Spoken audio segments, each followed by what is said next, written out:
ಈ ಬಗ್ಗೆ ಹೆಚ್ಚಿನ ಮಾಹಿತಿಯನ್ನು ನಮ್ಮ ಪ್ರತಿನಿಧಿ ಜನಾರ್ದನ್ ಹೆಬ್ಬಾರ್ ನೇರ ಸಂಪರ್ಕದಲ್ಲಿ ನೀಡುತ್ತಾ ಹೋಗ್ತಾರೆ. ಹೆಬ್ಬಾರ್, ಇಂದು ಡಿಕೆ ಶಿವಕುಮಾರ್ ಅವರು ಪಟ್ಟಾಭಿಷೇಕವನ್ನ ನಡೆಯುತ್ತೆ, ಆ ಒಂದು ಕಾರ್ಯಕ್ರಮ ನಡೆಯುತ್ತೆ. ಇದಕ್ಕೆ ಯಾವ ರೀತಿಯಾಗಿ ತಯಾರಿಗಳು ಯಾವ ರೀತಿಯಾಗಿದೆ? ಇನ್ನೊಂದು ಕಡೆ ಡಿಕೆ ಶಿವಕುಮಾರ್ ಅವರ ಮನೆ ಮುಂದೆ ಕೂಡ ಬೆಂಬಲಿಗರು ಸಂಭ್ರಮಾಚರಣೆಯನ್ನ ಮಾಡ್ತಿದ್ದಾರೆ ಅಂತ ಹೇಳಲಾಗ್ತಾ ಇದೆ. ಏನಿದೆ ಇದರ ಬಗ್ಗೆ updates? Sunidhi, D K Shivakumar ಅವರಿಗೆ ಇದು ಮರೆಯಲಾಗದಂತಹ ದಿನ, ಜೀವನದುದ್ದಕ್ಕೂ ಕೂಡ ನೆನಪಿನಲ್ಲಿರುವಂತಹ ಒಂದು ದಿನ ಇದಾಗಿರುತ್ತೆ. ಆ ಕಾರಣಕ್ಕಾಗಿ ಅವರು ಭಾಳ ಸಂಭ್ರಮದಿಂದ ಇರ್ತಾರೆ. ಅವರ ಅಭಿಮಾನಿಗಳು ಇನ್ನೂ ಹೆಚ್ಚಿನ ಸಂಭ್ರಮದಲ್ಲಿರ್ತಾರೆ, ಅದಕ್ಕಿಂತ ಹೆಚ್ಚಿನ ಸಂಭ್ರಮ. ಯಾಕಂದರೆ ಭಾಳಷ್ಟು ದಿನಗಳಿಂದ ಕಾಯ್ತಾ ಇದ್ರಿ ಈ ಒಂದು ಸಂದರ್ಭಕ್ಕಾಗಿ. ಇವತ್ತು ಕಾಲ ಕೂಡಿ ಬಂದಿದೆ. ಶತಪ್ರಯತ್ನದ ನಂತರ ಅಂತ ಹೇಳಿದ್ರೆ ತಪ್ಪಾಗಲಿಕ್ಕಿಲ್ಲ. ಪ್ರಯತ್ನ ಮಾಡಿದ ನಂತರ ಕಾಲ ಕೂಡಿ ಬಂದು ಇವತ್ತು ಸಂಜೆ 4:05 ಡಿ ಕೆ ಶಿವಕುಮಾರ್ ಅವರು DCM ಪಟ್ಟದಿಂದ CM ಪಟ್ಟಕ್ಕೆ ಏರ್ತಾ ಇದ್ದಾರೆ. ಇಷ್ಟು ದಿನ DCM ಆಗಿದ್ದರು, ಇನ್ಮೇಲೆ CM ಡಿ ಕೆ ಶಿವಕುಮಾರ್ ಆಗ್ತಾರವರು. ಇಂಥ ಒಂದು ಕ್ಷಣಕ್ಕಾಗಿ ಕಾಯ್ತಾಯಿದ್ರು. ರಾಜಭವನದಲ್ಲಿ ಸಕಲ ಸಿದ್ಧತೆ ಆಗಿದೆ ಅನ್ನೋದು ಮಾಹಿತಿ ಇದೆ. ಒಳಗಡೆ ಏನೆಲ್ಲ ಸಿದ್ಧತೆ ಮಾಡಿದ್ದಾರೆ ಅನ್ನೋದನ್ನು ಗೌಪ್ಯತೆಯನ್ನು ಬಿಟ್ಟುಕೊಡ್ತಾ ಇಲ್ಲ. ಅಲ್ಲಿಂದ ಒಂದು ಫೋಟೋ ವಿಡಿಯೋ ಹೆಚ್ಚಿನ ಪ್ರಮಾಣದಲ್ಲಿ ತಗೋಬೇಕು ಅಂದರೂ ಕೂಡ ಸಾಧ್ಯ ಆಗ್ತಾಯಿಲ್ಲ. ಅಷ್ಟರ ಮಟ್ಟಿಗೆ ಅಲ್ಲಿ ಗೌಪ್ಯತೆಯನ್ನು ಕಾಪಾಡಿಕೊಳ್ಳುವಂಥ ಕೆಲಸವನ್ನು ಮಾಡ್ತಾ ಇದ್ದಾರೆ. ಆದರೆ ಇರುವಂಥ ಮಾಹಿತಿ ಪ್ರಕಾರ ಸಾಮಾನ್ಯವಾಗಿ ರಾಜಭವನದಲ್ಲಿ ಅಂದರೆ ಲೋಕಭವನದ ಒಳಗಡೆ ಇರುವಂಥ ಗ್ಲಾಸ್ ಹೌಸ್ನಲ್ಲಿ ಪ್ರಮಾಣ ವಚನ ಕಾರ್ಯಕ್ರಮ, ಈ ಥರದ ಕಾರ್ಯಕ್ರಮಗಳು ನಡೀತಿದ್ವು. ಆದರೆ ಈ ಸಾರಿ ಅಲ್ಲಿ ನಡೀತಾ ಇಲ್ಲ ಅನ್ನೋಂಥ ಮಾಹಿತಿ. ಕಾರಣ ಏನು? ಕಾರಣ ಇಲ್ಲಿ ಎರಡು ವಿಚಾರಗಳಿದ್ದಾವೆ. ಒಂದು, ನಿಗದಿಗಿಂತ ಹೆಚ್ಚಿನ ಜನಸಂಖ್ಯೆ ಬರಬಹುದು. ಅಂದರೆ ಸಾಮಾನ್ಯವಾಗಿ ಎಷ್ಟು ಜನ ಬರ್ತಿದ್ರು ಅದಕ್ಕಿಂತ ಹೆಚ್ಚಿನ ಜನರಿಗೆ ಅಲ್ಲಿ ಆಹ್ವಾನ ಕೊಟ್ಟು ಕೂರಿಸಲಿಕ್ಕೆ ಅವಕಾಶವನ್ನು ಮಾಡಿಕೊಡ್ಲಾಗ್ತಾ ಇದೆ. ಆ ಕಾರಣಕ್ಕಾಗಿ ಆ ಸ್ಥಳ ಸಾಕಾಗಲ್ಲ, ಅದಕ್ಕೋಸ್ಕರ ಬೇರೆ ಪ್ಲೇಸನ್ನು ನೋಡಿದ್ದಾರೆ ಅಲ್ಲಿ ಲೋಕಭವನದ ಒಳಗಡೆ ಅನ್ನೋಂಥ ಮಾಹಿತಿ ಇದೆ. ಇನ್ನೊಂದು ಮಾಹಿತಿ, ಇದು ವಾಸ್ತು ಪ್ರಕಾರ ಅನ್ನೋಂಥ ವಿಚಾರ ಗೊತ್ತಾಗ್ತಾ ಇದೆ. ಯಾಕಂದರೆ ಡಿ ಕೆ ಶಿವಕುಮಾರ್ ಅವರು ದೇವರನ್ನು ಜಾಸ್ತಿ ನಂಬ್ತಾರೆ, ಜ್ಯೋತಿಷ್ಯ ಭವಿಷ್ಯಗಳನ್ನು ಜಾಸ್ತಿ ನಂಬ್ತಾರೆ. ಆ ಕಾರಣಕ್ಕಾಗಿ ಅವರಲ್ಲಿ ಕೇಳಿದ್ದಾರೆ ಅನ್ನೋಂಥ ಮಾಹಿತಿ ಇದೆ. ಹೀಗಾಗಿ ಬೇರೆ ಬೇರೆ ಕಡೆಗಳಲ್ಲಿ ವಿಧಾನಸೌಧದಲ್ಲಿ CM ಕಚೇರಿ ಒಳಗಡೆ ಸಹಿತ ವಾಸ್ತುತಜ್ಞ ಅಂತ ಹೇಳಿ ಅವರು ಒಳಗಡೆ ಹೋಗಿ ಪರಿಶೀಲನೆ ಮಾಡಿದ್ದಾರೆ. ಬೇರೆ ಬೇರೆ ವಿಚಾರವನ್ನು ನೋಡಿದಾಗ ಅವರು ಮೊದಲಿಂದನೂ ಕೂಡ ಗಳಿಗೆ ಸಮಯವನ್ನು ಕೇಳಿಕೊಂಡೇ ಬರ್ತಾಯಿದ್ರು. ಪ್ರಮಾಣ ವಚನಕ್ಕೂ ಕೂಡ ಸಮಯವನ್ನು ಕೇಳಿದ್ರು, ದಿನವನ್ನು ಕೇಳಿದ್ರು, ಯಾವ ಮುಹೂರ್ತದಲ್ಲಿ ಒಳ್ಳೆಯದಾಗತ್ತೆ ಅನ್ನೋದನ್ನು ಕೇಳಿದ್ರು. ಮೊದಲಿಂದನೂ ಕೂಡ ಇದೇ ರೀತಿ ಅಧ್ಯಯನಲ್ಲಿ ಇರ್ಬೋದು ಅಥವಾ ಅವರು ನಂಬಿದಂಥ ಬೇರೆ ಬೇರೆ ಜ್ಯೋತಿಷಿಗಳ ಹತ್ರ ಎಲ್ಲ ವಿಚಾರಗಳನ್ನು ಡಿ ಕೆ ಶಿವಕುಮಾರ್ ಅವರು ಕೇಳ್ಕೊಂಡು ಬರ್ತಾನೆ ಇದ್ರು. ಅದರ ಅನ್ವಯದಂತೆ ಈಗ ವಾಸ್ತು ಪ್ರಕಾರವೇ ಪ್ರಮಾಣ ವಚನ ನಡೀತಾ ಇದೆ.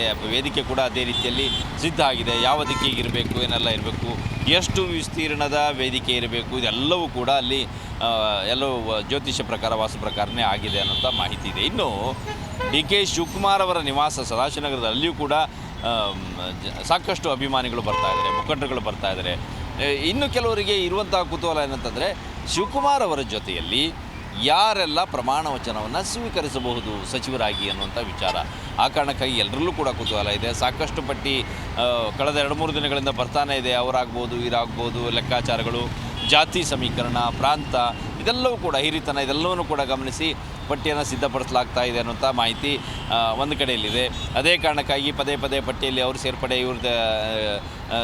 ಇವರಿಗೆ ಅವಕಾಶ ಇಲ್ಲ, ಈ ರೀತಿಯ ಚರ್ಚೆಗಳು ನಡೀತಾ ಇದ್ದಾವೆ. ಎಲ್ಲವಕ್ಕೂ ಕೂಡ ಇನ್ನು ಕೆಲವೇ ಹೊತ್ತಿನಲ್ಲಿ, ಇನ್ನೊಂದು ಬಹುಶಃ ಅರ್ಧ ಗಂಟೆ ಅಷ್ಟೊತ್ತಿನಲ್ಲಿ ಎಲ್ಲ ಕುತೂಹಲಕ್ಕೆ ತೆರೆ ಬೀಳುವಂತಹ ಸಾಧ್ಯತೆ ಇದೆ ಸುನೀಲ್. ಯಾಕಂದರೆ ಪಟ್ಟಿ ಬಿಡುಗಡೆಯಾಗಿ ರಾಜಭವನಕ್ಕೆ ಅದನ್ನು ಕಳಿಸ್ಬೇಕಾಗತ್ತೆ, ರಾಜ್ಯಪಾಲರ ಅನುಮೋದನೆ ಮಾಡಬೇಕು. ಅದನ್ನ ರಾಜ್ಯಪಾಲರನ್ನ ಹತ್ತಿರದಲ್ಲಿ ಯಾರೆಲ್ಲ ಸಚಿವರಾಗ್ತಾ ಇದ್ದಾರೆ ಅವರು ಸಿದ್ಧತೆಯನ್ನು ಬಹುಶಃ ಅವರಿಗೆ ಮೌಖಿಕವಾಗಿ ಒಂದಷ್ಟು ಸಂದೇಶ ಹೋಗಿರ್ಬೋದು ಕೆಲವರಿಗೆ, ಆದರೂ ಕೂಡ ಅದನ್ನು ಬಹಿರಂಗವಾಗಿ ಹೇಳದೇ ಇರ್ಬೋದು ಸೂಚನೆ ಮೇರೆಗೆ.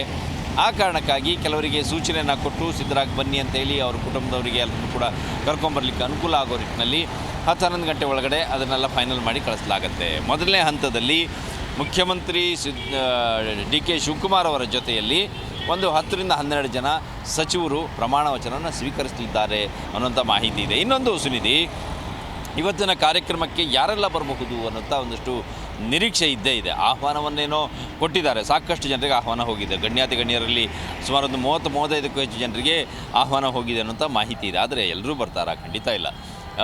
ದೇವೇಗೌಡರು ಬರಬಹುದು ಕಾರ್ಯಕ್ರಮಕ್ಕೆ ಅಂತ ಹೇಳಲಾಗ್ತಾ ಇತ್ತು. ಆದರೆ ನಮ್ಮ ಅಂದರೆ ಒಂದು ಸೋರ್ಸಲ್ಲಿ ಕೇಳಿದಂಥ ಮಾಹಿತಿ ಪ್ರಕಾರ ದೇವೇಗೌಡರಿಗೆ ಬರಲಿಕ್ಕೆ ವೈದ್ಯರೇ ಅವಕಾಶವನ್ನು ಕೊಡಲ್ಲ. ಯಾಕಂದರೆ ಹಿಂದೆ ಅವರಿಗೆ ವೈದ್ಯರು ಸಾಕಷ್ಟು ಬಾರಿ ಹೇಳಿದ್ದಾರೆ, ಎಲ್ಲಿ ಜನಜಂಗುಳಿ ಇರುತ್ತೆ ಅಲ್ಲೆಲ್ಲ ಹೋಗಬಾರ್ದು, ಇನ್ಫೆಕ್ಷನ್ ಆಗುತ್ತೆ, ಸಾಕಷ್ಟು ಜನ ಬಂದು ಹತ್ತಿರದಲ್ಲಿ ನಿಂತು ಮಾತಾಡ್ತಾರೆ, ಆ ಕಾರಣಕ್ಕಾಗಿ ಸಮಸ್ಯೆ ಆಗುತ್ತೆ. ಹಾಗಾಗಿ ಸಾಧ್ಯವಾದಷ್ಟು ಇಂತಹ ಜನಜಂಗುಳಿ ಇರುವ ಪ್ರದೇಶದಿಂದ ನೀವು ದೂರ ಇರೋದು ಒಳ್ಳೆಯದು ಅಂತೇಳಿ ಅವರಿಗೆ ಪಕ್ಷದ ಕಚೇರಿಗೆ ಬರಲಿಕ್ಕೆ ಕೂಡ ಕೆಲವು ಸಂದರ್ಭದಲ್ಲಿ ವೈದ್ಯರು ಪರ್ಮಿಷನನ್ನು ಕೊಡಲ್ಲ, ಬೇಡ ಅಂತ ಹೇಳ್ತಾರೆ. ಮತ್ತು ಡಯಾಲಿಸಿಸ್ ನಡೀತಾ ಇರುತ್ತೆ, ಇವತ್ತು ಬಹುಶಃ ಅವ್ರಿಗೆ ಡಯಾಲಿಸಿಸ್ ಇದ್ರೂ ಇರ್ಬೋದು. ಆ ಕಾರಣಕ್ಕಾಗಿ ದೇವೇಗೌಡರು ಬರೋದು ಬಹುತೇಕ ಡೌಟ್ ಅಂತ ಹೇಳಲಾಗ್ತಾಯಿದೆ. ಇನ್ನುಳಿದಂತೆ ಸುನಿಧಿ, ನಿಮಗೆ ನೆನಪಿರ್ಬೋದು, ಕುಮಾರಸ್ವಾಮಿ ಅವರು ಪ್ರಮಾಣವಚನವನ್ನು ಸ್ವೀಕರಿಸಿದಂಥ ಸಂದರ್ಭದಲ್ಲಿ 2018ರಲ್ಲಿ ಮುಖ್ಯಮಂತ್ರಿಯಾಗಿ ದೇಶದಲ್ಲಿ ಬಹುತೇಕ ಅವರ ಆಪ್ತ ಬಳಗದ ಮುಖ್ಯಮಂತ್ರಿಗಳು, ಮಾಜಿ ಮುಖ್ಯಮಂತ್ರಿಗಳು ಎಲ್ಲರನ್ನೂ ಕೂಡ ಅವರು ಕರೆಸಿದರು ವೇದಿಕೆಗೆ. ವಿಧಾನಸೌಧ ಎದುರಿನಲ್ಲಿ ಗ್ರ್ಯಾಂಡ್ ಸ್ಟೆಪ್ನಲ್ಲಿ ನಡೆದಂಥ ಕಾರ್ಯಕ್ರಮ ಅದು, ಅಲ್ಲಿ ಕರೆಸಿದರು. ಈಗ ಅದೇ ರೀತಿಯಲ್ಲಿ DK ಶಿವಕುಮಾರ್ ಅವರು ಸಹಿತ ದೇಶಾದ್ಯಂತ ಕಾಂಗ್ರೆಸ್ನ ಈಗಿರುವಂಥ ಕೆಲವು ರಾಜ್ಯಗಳ ಹಾಲಿ ಮುಖ್ಯಮಂತ್ರಿಗಳು, ಮಾಜಿ ಮುಖ್ಯಮಂತ್ರಿಗಳು ಅವ್ರನ್ನೆಲ್ಲರೂ ಕೂಡ, ಮತ್ತು ಕೆಲ ಪ್ರಮುಖರನ್ನು ಅವ್ರನ್ನೆಲ್ಲರೂ ಕೂಡ ಕರೆದಿದ್ದಾರೆ. ರಾಹುಲ್ ಗಾಂಧಿ ಅವರು ಬರ್ತಾರೆ, ಮತ್ತು ಹೈಕಮಾಂಡ್ನ ನಾಯಕರಂಥ ಖರ್ಗೆ ಅವರು, ಸುರ್ಜೇವಾಲಾ, KC ವೇಣುಗೋಪಾಲ್ ಇವರೆಲ್ಲರೂ ಕೂಡ ಬಂದೇ ಬರ್ತಾರೆ. ಆದರೆ ಇವರ ಜೊತೆಯಲ್ಲಿ ದೇಶದ ಬೇರೆ ಬೇರೆ ರಾಜ್ಯಗಳಿಂದ ಕೆಲವು ಕಾಂಗ್ರೆಸ್ನ ಪ್ರಮುಖರೆಲ್ಲರೂ ಕೂಡ ಬರ್ತಾ ಇದ್ದಾರೆ. ಅದರಲ್ಲಿ ಯಡಿಯೂರಪ್ಪನವರಿಗೂ ಕೂಡ ಆಹ್ವಾನವನ್ನು ಕೊಟ್ಟಿದ್ದಾರೆ. ಆದರೆ ಅವರು ಬರ್ತಾರಾ ಇಲ್ವಾ ಅನ್ನೋದು ಇನ್ನೂ ಕೂಡ ಸ್ಪಷ್ಟ ಆಗಿಲ್ಲ. ಬಹುತೇಕ ಬರೋದು ಡೌಟ್ ಅಂತ ಹೇಳ್ತಾ ಇದ್ರು ಕೂಡ ಕೊನೆ ಕ್ಷಣದಲ್ಲಿ ಏನು ನಿರ್ಧಾರ ತೆಗೆದುಕೊಳ್ತಾರೋ ಗೊತ್ತಿಲ್ಲ. ಆದರೆ ದೇವೇಗೌಡರಂತೂ ಬರೋದು ಸದ್ಯಕ್ಕೆ ಅನುಮಾನ ಅಂತ ಹೇಳಲಾಗ್ತಾ ಇದೆ. ಸುನಿಧಿ, ಇನ್ನೂ ಬೇರೆ ವಿಚಾರ ಅಂತಂದರೆ, ವಿಧಾನಸೌಧ ಎದುರುಗಡೆಯಲ್ಲಿ LED ಹಾಕಿ ಬಂದಂಥ ಅಭಿಮಾನಿಗಳಿಗೆ ನಿಂತ್ಕೊಳ್ಳೋಕ್ಕೆ ಅವಕಾಶವನ್ನು ಮಾಡಿಕೊಡ್ಬೇಕು, ನೋಡೋದಕ್ಕೆ, ಕಾರ್ಯಕ್ರಮ ನೋಡೋದಕ್ಕೆ. ಲೋಕಭವನದ ಒಳಗಡೆ ಹೋಗಲಿಕ್ಕೆ ಅವಕಾಶ ಆಗಲ್ಲ, ಪಾಸ್ ಸಿಗಲ್ಲ ಅನ್ನೋ ಕಾರಣಕ್ಕಾಗಿ ಹೊರಗಡೆಯಲ್ಲಿಯೇ ಅವರ ಅಭಿಮಾನಿಗಳಿಗೆ, ಬೆಂಬಲಿಗರಿಗೆ ಅವಕಾಶವನ್ನು ಮಾಡಿಕೊಡ್ಬೇಕು ಅಂತೇಳಿ ಪ್ಲ್ಯಾನನ್ನು ಮಾಡಿಕೊಳ್ಳಲಾಗಿದೆ. ದೊಡ್ಡ ಮಟ್ಟದಲ್ಲಿ ಕಟೌಟ್ ಹಾಕಿ ಬ್ಯಾನರ್ಗಳನ್ನೆಲ್ಲ ಹಾಕಿ ವಿಜೃಂಭಿಸುವಂತೆ ಮಾಡಬೇಕು ಅಂತ ಒಂದು ಪ್ಲ್ಯಾನ್ ಇತ್ತು ಸರ್ಕಾರದ್ದು, ಅವರ ಅಭಿಮಾನಿಗಳದ್ದು ಕೆಲವ್ರದ್ದಲ್ಲ. ಆದರೆ ಅದಕ್ಕೆ ಕೋರ್ಟ್ ಪರ್ಮಿಷನ್ ಕೊಟ್ಟಿಲ್ಲ. ಅಲ್ಲಿ ಹಾಕಲಿಕ್ಕೆ ಸಿದ್ಧತೆ ಮಾಡಿಕೊಂಡಿದ್ದನ್ನೇ ಅಲ್ಲಿ ಅದನ್ನು ತೆರವುಗೊಳಿಸಲಾಗಿದೆ ನಿನ್ನೆ ದಿನ ಕೋರ್ಟ್ ಸೂಚನೆ ಮೇರೆಗೆ.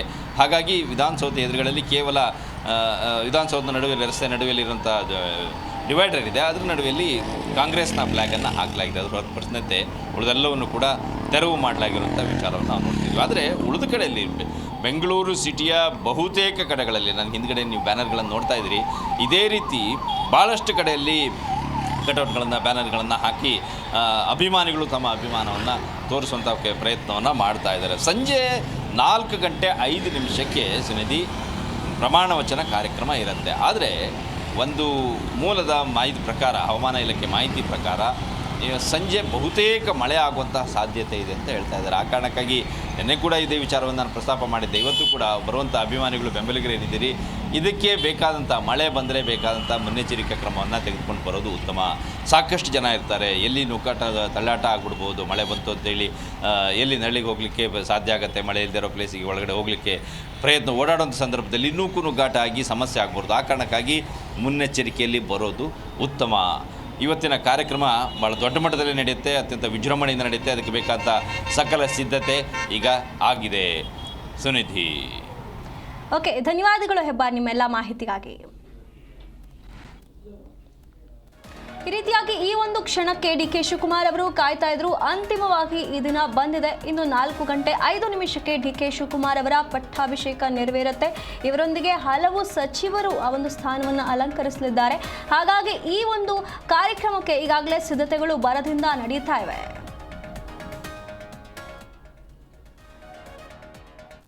ಇಂದು ಸಂಜೆ DK ಶಿವಕುಮಾರ್ ಅವರು ಹಿಸ್ಟರಿಯನ್ನ ಬರೆಯಲಿದ್ದಾರೆ. ಇಂದು ಸಂಜೆ 25ನೇ CM ಆಗಿ DK ಶಿವಕುಮಾರ್ ಅವರು ಪದಗ್ರಹಣವನ್ನು ಮಾಡಲಿದ್ದಾರೆ.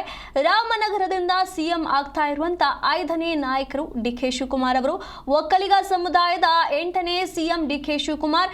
ಕೆಂಗಲ್ ಹೆಗಡೆ ಗೌಡರ ಸಾಲಿಗೆ ಈಗ DK ಶಿವಕುಮಾರ್ ಅವರು ಸೇರ್ತಾ ಇರುವಂತದ್ದು. ಕನಕಪುರ ಬಂಡೆಗೆ ಮುಖ್ಯಮಂತ್ರಿ ಗದ್ದುಗೆ ಒಲಿದು ಬಂದಿದೆ. ಸಂಜೆ ಲೋಕಭವನದಲ್ಲಿ DK ಶಿವಕುಮಾರ್ ಪದಗ್ರಹಣ ಮಹೋತ್ಸವ ಕೂಡ ನಡೆಯುತ್ತೆ. ಕೆಂಗಲ್ ಹನುಮಂತಯ್ಯ, ರಾಮಕೃಷ್ಣ ಹೆಗಡೆ, HD ದೇವೇಗೌಡ, HD ಕುಮಾರಸ್ವಾಮಿ ಬಳಿಕ ನಂತರ ರಾಮನಗರದ 5ನೇ CM DK ಶಿವಕುಮಾರ್ ಅವರು ಈ ಸ್ಥಾನವನ್ನ ಅಲಂಕರಿಸ್ತಾ ಇರುವಂತದ್ದು. ಹಾಗಾಗಿ DK ಶಿವಕುಮಾರ್ ಅವರು ಹಿಸ್ಟರಿಯನ್ನ ಬರೆಯಲಿದ್ದಾರೆ. 25ನೇ CM ಆಗಿ DK ಶಿವಕುಮಾರ್ ಅವರು ಪದಗ್ರಹಣವನ್ನ ಮಾಡಲಿದ್ದಾರೆ. ರಾಮನಗರದಿಂದ ಇವರು 5ನೇ ನಾಯಕರು ಈಗ CM ಆಗ್ತಾ ಇರುವಂತದ್ದು. ಒಕ್ಕಲಿಗ ಸಮುದಾಯದಿಂದ 8ನೇ CM ಆಗಿ DK ಶಿವಕುಮಾರ್ ಅವರು CM ಆಗಿ ಆಯ್ಕೆ ಆಗ್ತಾ ಇರುವಂತದ್ದು. ಹಾಗಾಗಿ ಇವರು ಒಂದು ಹಿಸ್ಟರಿಯನ್ನೇ ಬರೆಯಲಿದ್ದಾರೆ ಅಂತ ಹೇಳಲಾಗ್ತಾ ಇದೆ.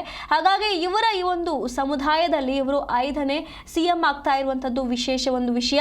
ಇಲ್ಲಿ ಈಗಾಗಲೇ ಕೆಂಗಲ್ ಹನುಮಂತಯ್ಯ ಅವರು, ರಾಮಕೃಷ್ಣ ಅವರು, ಹೆಗಡೆ ಹಾಗೆ HD ದೇವೇಗೌಡ ಅವರು, HD ಕುಮಾರಸ್ವಾಮಿ ಅವರ ನಂತರ ಇವರು ರಾಮನಗರದ 5ನೇ CM ಆಗಿ ಆಯ್ಕೆ ಆಗ್ತಾ ಇರುವಂತದ್ದು. ಹಾಗೆ ಇನ್ನೊಂದು ಕಡೆ ಈಗ ಹಲವು ಗಣ್ಯರು ಈ ಕಾರ್ಯಕ್ರಮದಲ್ಲಿ ಭಾಗಿಯಾಗಲಿದ್ದಾರೆ ಅನ್ನುವಂತ ಮಾಹಿತಿಗಳು ಬರ್ತಾ ಇರುವಂತದ್ದು. ಇದು ನಮ್ಮ ಪ್ರತಿನಿಧಿ ಹೇಳಿರುವ ಪ್ರಕಾರ ದೇವೇಗೌಡ ಅವರಿಗೆ ಮುಖ್ಯ ಅತಿಥಿಯಾಗಿ ಆಹ್ವಾನವನ್ನ ನೀಡಲಾಗಿತ್ತು. ಆದರೆ ಅವರಿಗೆ ಡಾಕ್ಟರ್ ಸಜೆಷನ್ ಮೇರೆಗೆ ಇವತ್ತು ಅವರು ಬರೋದು ಬಹುತೇಕ ಇಲ್ಲ ಅಂತ ಹೇಳಲಾಗ್ತಾ ಇದೆ. ಹಾಗಾಗಿ ಇಲ್ಲಿ ಯಾರೆಲ್ಲ ಆಗಮಿಸ್ತಾರೆ ಅನ್ನುವಂಥ ಕುತೂಹಲ ಕೂಡ ಮನೆ ಮಾಡಿದೆ.